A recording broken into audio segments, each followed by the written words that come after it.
Hello everyone, welcome to all on my YouTube channel. I am Shalu Soni. I hope आप सभी बहुत अच्छे हैं।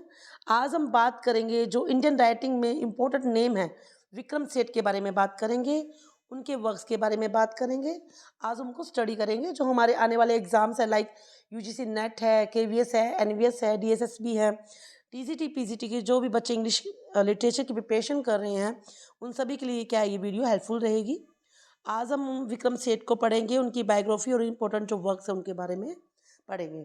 चलो हम स्टार्ट करते हैं, उनके जो इम्पोर्टेंट वर्क्स हैं उनकी बायोग्राफी पढ़ते हैं। तो विक्रम जो सेठ हैं उनका जन्म हुआ था कलकत्ता के अंदर। कब? 20 जून को 1952 को उनका जन्म हुआ था। इज एन इंडियन नोवेलिस्ट, जो हमारे क्या इंडियन नोवेलिस्ट है और पोइट है। He has written several novels and poetry. उन्होंने बहुत सारी नॉवेल्स और पोइट्री को लिखा है। उन्होंने बहुत सारे जो अवार्ड्स हैं उनको भी अचीव किया है। तो पद्मश्री अवार्ड है, साहित्य अकेडमी अवार्ड है, उन्होंने अचीव किया है। अगर हम उनके फादर के नेम की बात करें तो उनका फादर नेम क्या है? प्रेमनाथ सेठ है, जो क्या थे? एन एम्प्लॉय थे बाटा इंडिया शॉप कंपनी के अंदर। क्लियर? उनकी जो मदर है वो कौन है? लीला सेठ है। लीला सेठ इज द फर्स्ट वुमन जज ऑफ दिल्ली हाई कोर्ट। तो कौन है लीला सेठ? लीला सेठ जो है वो फर्स्ट वुमन है दिल्ली हाई कोर्ट में। क्लियर? इनके अगर हम अवार्ड्स की बात करें तो इन्होंने अपनी लाइफ में बहुत सारे अवार्ड्स को अचीव किया है। मैंने यहाँ मोस्ट इंपॉर्टेंट जो अवार्ड्स हैं वो मैंने यहाँ राइट डाउन किए हैं। तो कौन कौन से हैं? सबसे पहले जो मोस्ट इंपॉर्टेंट अचीवमेंट है इनकी, साहित्य अकेडमी अवार्ड, वो इनको मिला। कब मिला? 1988 में मिला। कब मिला? 1988 में मिला। क्वेश्चन ये बनता है कौन सी बुक के लिए बना? तो द गोल्डन गेट के लिए बना। जो गोल्डन गेट है वो इनकी बुक कब पब्लिश हुई? वो पब्लिश हुई 1986 को। तो साहित्य अकेडमी अवार्ड मिला उनको 1988 में। क्लियर? सेकंड जो इनका अवार्ड है वो कब मिला इनको? 1994 के अंदर मिला, कॉमनवेल्थ राइटर प्राइज। जो बेस्ट बुक के लिए इनको अवार्ड मिला, कौन सा? A suitable boy. इनकी जो ए सुटेबल बॉय नॉवल है वो कब आई? वो आई 1993 में। क्लियर? तो Commonwealth writer prize best book का अवार्ड कब मिला इनको? 1994 को मिला। किसके लिए मिला? ए सुटेबल बॉय के लिए। क्लियर? नेक्स्ट इनका इंपॉर्टेंट जो अचीवमेंट आता है वो है 1999 को Crossword Book Award An Equal Music के लिए मिला। किसके लिए?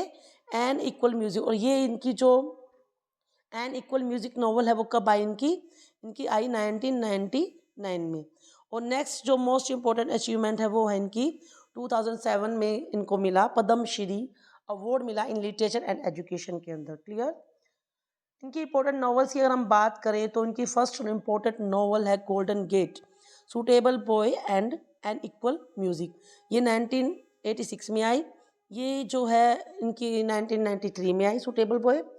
और एन इक्वल म्यूजिक जो है वो 1999 में आई।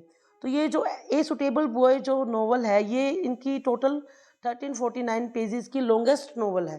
क्लियर? इनकी अगर हम पोइट्री की बात करें, इनकी अगर पोइट्री की बात करें तो mapping and the tale of the melon city, ये दोनों मोस्ट इंपॉर्टेंट पोइट्री है इनकी। कौन सी? Mapping and the melon city. तो मैपिंग जो है वो 1980 में आई और मेलन सिटी जो है वो 1981 में आई। क्लियर? अगर इनकी विक्रम सेठ जो best known for his poem, इनकी एक अदर पोइम भी है। कौन सी है वो भी हम यहाँ देख लेते हैं। The frog and the Nightingale. कौन सी है? The frog and the Nightingale, जो इनकी पोइम है 1994 में आई ये वाली। ये भी इनकी मोस्ट इंपॉर्टेंट पोइम है, इनके लिए विक्रम सेठ को जाना जाता है। क्लियर? इनके चिल्ड्रन फिक्शन की अगर हम बात करें, एक दो क्वेश्चंस पूछ सकते हैं, मैंने यहाँ राइट डाउन किया हुआ है इसको। तो अराइन एंड द डॉल्फिन जो है इनकी चिल्ड्रन फिक्शन है। इससे क्वेश्चन बनता है कि फर्स्ट ओपेरा है, जो फर्स्ट ओपेरा है is the first opera written by Vikram Seth. तो कौन सा है? Arion and the Dolphin. तो क्वेश्चन बन सकता है कि फर्स्ट ओपेरा किसने लिखा था? किसने लिखा था? विक्रम सेठ ने लिखा था। वो कौन सा था? एरियन एंड द डॉल्फिन, जो कब आई? 1994 में आई। तो बात यहाँ आती है कि जो ओपेरा का मतलब क्या होता है? क्या होता है ओपेरा? तो ओपेरा का मतलब ये होता है, जो ये जो है एरियन एंड द डॉल्फिन जो है हमारा, इनमें क्या होता है? इसमें ओपेरा का मतलब होता है कि इसमें गाया जाता है बजाय बोलने के। सॉन्ग, एक तरह से सॉन्ग गा के इस पोइम को लिखा गया है। क्लियर। नेक्स्ट हमारा इसका नॉन फिक्शन जो वर्क है वो है फ्रॉम हेवन लेक। ये एक ट्रैवल बुक है इनकी, जो कहाँ से लेके कहाँ तक है। ये इनका ट्रैवल मेमोरियल है। तो his journey through the China to New Delhi, इनकी एक जर्नी है China to New Delhi via Tibet. तो इनका क्या है, ट्रैवल बुक है ये। तो कब आई थी, 1983 में आई, और टू लीव्स जो है 2005 में आया। अब इनके वर्क का जो देख लेते हैं कि इनका जो वर्क है वो कैसे इन्होंने लिखा, किसकी क्या इनकी थीम थी, इनकी स्टोरी क्या थी, तो वो हम देख लेते हैं। तो गोल्डन गेट जो है 1986 में आई थी। तो इनकी जब फर्स्ट नॉवल है, पहला क्वेश्चन ये बनता है इनकी फर्स्ट नॉवल कौन सी है, था गोल्डन गेट है, वो 1986 में आई। तो विक्रम सेठ की जो ये नॉवल है वर्स में लिखी गई। तो वर्स का मतलब होता है पोइटिक फॉर्म में लिखना, पोइटिक फॉर्म में ये बुक लिखी गई है, पोइटिक फॉर्म में लिखना। तो वर्स का मतलब होता है पोइटिक फॉर्म में लिखना। क्लियर। और sonnet written in iambic tetrameter, तो ये टेट्रामीटर में लिखी गई है। ये इनका जो है एक इम्पोर्टेंट पॉइंट बन जाता है कि ये जो इनकी नॉवल है वो किस में लिखी गई है, वर्स फॉर्म में लिखी गई है, और sonnet written in iambic tetrameter. Clear. ये नॉवल जो है ये एक 26 साल का एक लड़का है जॉन ब्राउन, उनके बारे में है। और उसकी जो वो एक कंप्यूटर इंजीनियर है, और उसके जो फॉर्मर लव है जैनेट, उसके बारे में ये स्टोरी है। तो उसी के अराउंड ये स्टोरी सारी घूमती है।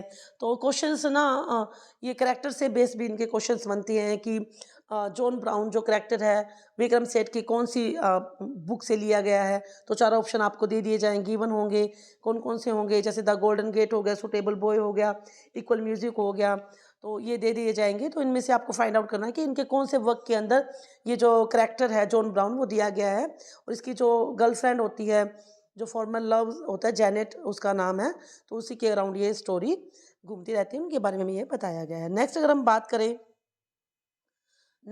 बात करें सूटेबल बॉय जो है इनका, नेक्स्ट जो इनकी नोवेल है मोस्ट इंपोर्टेंट सूटेबल बॉय जो 1993 में आई is a novel by Vikram Seth. ये नोवेल जो है हमारे विक्रम सेठ जी के द्वारा लिखी गई हैं। ये कब पब्लिश हुई थी, 1993 में पब्लिश हुई थी।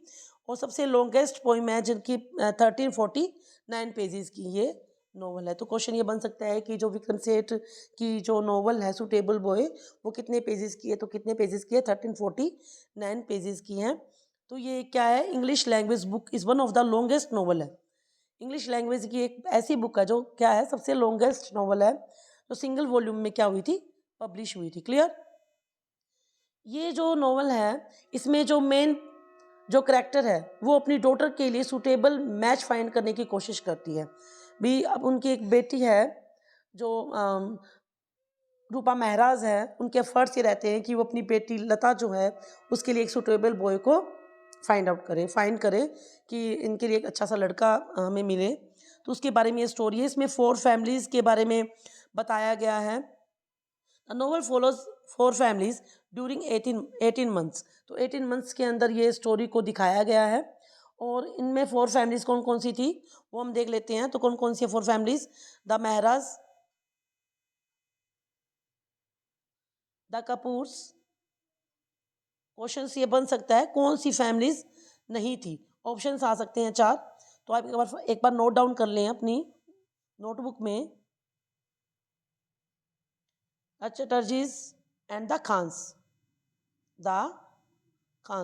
तो कौन कौन सी 4 फैमिली थी, the Mehras, the Kapoors, the Chatterjis and the Khans. ये 4 फैमिली जो इसमें दिखाई गई हैं। Rupa Mehra first to arrange the marriage of her younger daughter Lata. तो वो कोशिश करती है कि मैं एक सूटेबल मैच फाइंड करूं मेरी बेटी के लिए to a suitable boy. Lata is 19 year old university student. जो लता है वो 19 साल की है। उसके लिए उसकी जो मम्मी है रूपा मेहरा वो एक अच्छे लड़के की तलाश करती है, उसी के बारे में बताएगी ये। और जो ये इनकी जो सेटिंग है नोवेल की वो कहाँ हुई थी, ब्रम्पटन, एक फिक्शनल टाउन है ब्रम्पटन में हुई थी इनकी जो सेटिंग है। Set in Brampton in India, fictional town है। और लता की जो लास्ट में शादी होती है वो किससे होती है, हैरिस से। लास्ट में इनकी मैरिज किससे होती है, हैरिस से। लता का जो सिस्टर नेम वो क्या है, सविता। तो कैरेक्टर से भी क्वेश्चन बनते हैं। तो सविता, लता की सिस्टर का नेम क्या है, सविता नेम है। और लास्ट में शादी किससे होती है इसकी, हैरिस से होती है। इसी के अराउंड ये स्टोरी घूमती रहती हैं, इसी के बारे में ये बताया गया है कि कैसे एक मतलब फैमिली में जो पेरेंट्स होते हैं अपने बच्चों के लिए कैसे वो अपने प्यार को शो करते हैं, कैसे दिखाते हैं, उसी के बारे में ये बताया गया है। और एक तरह से ये जो नॉवल है हिस्टोरिकल नॉवल सेंस में लिखी गई है। तो एक मेन पॉइंट है इसका जो अपना सुटेबल बॉय है, इसमें जो नॉवल डिवाइडेड इनटू 19 पार्ट्स में ये जो क्या है नॉवल डिवाइड है। क्लियर? तो ये भी क्वेश्चन हमारा इंपॉर्टेंट बन सकता है इस नॉवल से। नेक्स्ट अगर हम बात करें एन इक्वल म्यूजिक जो है इनकी इम्पोर्टेंट नॉवल है, 1999 में पब्लिश हुई थी ये नॉवल। इनकी जो ये नॉवल है ये अ, एक प्लॉट कंसर्न माइकल, जो एक माइकल है प्रोफेशनल क्या है वो वैलोनिस्ट है, who never forgot his love for Julia. तो वो अभी तक अपने जो जूलिया का जो प्यार था, उसका पास्ट का जो लव था, उसके प्यार को अभी तक नहीं भूला है। उसके बारे में ये स्टोरी है, वो जो अब मिला है उससे जो a pianist he met as a student in Vienna. Vienna के अंदर उस अपने पास्ट जो लव है जूलिया से मिला है, बट जूलिया अभी क्या है, जूलिया अभी शादीशुदा है और उसके पास क्या है, now she goat married and has a child, उसके पास क्या अभी एक बच्चा भी है। तो उसके बारे में ये स्टोरी बताई गई है। तो they meet again after a decade, भी काफ़ी सालों के बाद वो मिलते हैं, and conduct a secret affairs, और एक सीक्रेट अफेयर्स भी करते हैं। तो she has a married and has a one child, जबकि उनके पास क्या एक बच्चा है और उसकी शादी हो चुकी है। तो उसके बारे में ये स्टोरी बताई गई है। निकल म्यूजिक्स में मतलब जो सॉन्ग लवर्स होते हैं उसके बारे में बताया गया है। तो इसी के बारे में ये नॉवल लिखी गई है। क्लियर? नेक्स्ट अगर हम बात करें कुछ इनका जो अपना ट्रैवल बुक है फ्रॉम हेवन लेक 1983 में पब्लिश हुई थी। इनका ट्रैवल मेमोरियल है ये। तो in this travel memorial from Heaven Lake travel through Sinkiang and the Tibet, जो ये 1983 में हुई थी, Vikram Seth chronicles in his journey through China to New Delhi. तो इसमें किसकी अपनी जो जर्नी को बताया गया है, चाइना टू न्यू दिल्ली की जर्नी को बताया गया है। क्लियर? स्टडी करने जो यूनिवर्सिटी स्टडी करने के बाद इन्होंने अपनी ये बुक को लिखा है। लास्ट में कुछ इंपॉर्टेंट फैक्ट्स हैं इनके। मैपिंग जो इनकी है आई थी 1983 में, वो sets first volume of poetry. जो मैपिंग है वो फर्स्ट वॉल्यूम है। और इनकी जो नॉवल कौन सी है, फर्स्ट है द गोल्डन गेट। इनकी फर्स्ट नॉवल कौन सी है, द गोल्डन गेट है। और इनकी जो वॉल्यूम पोइट्री वो कौन सी है, मैपिंग है, 1980 में आई थी। ये किसके best known for his poem, मैंने ये आपको पहले पॉइंट बता दिया था, ये क्वेश्चन आया हुआ है, PYQ है। इनकी जो best known for his poem the frog and the night angle, जो कब आई थी, 1994 में आई थी। तो thank you friends, I hope आपको वीडियो समझ में आई होगी। आप ज़्यादा से ज़्यादा मेरे वीडियो को लाइक शेयर और सब्सक्राइब करें। Thank you, thanks A lots friends.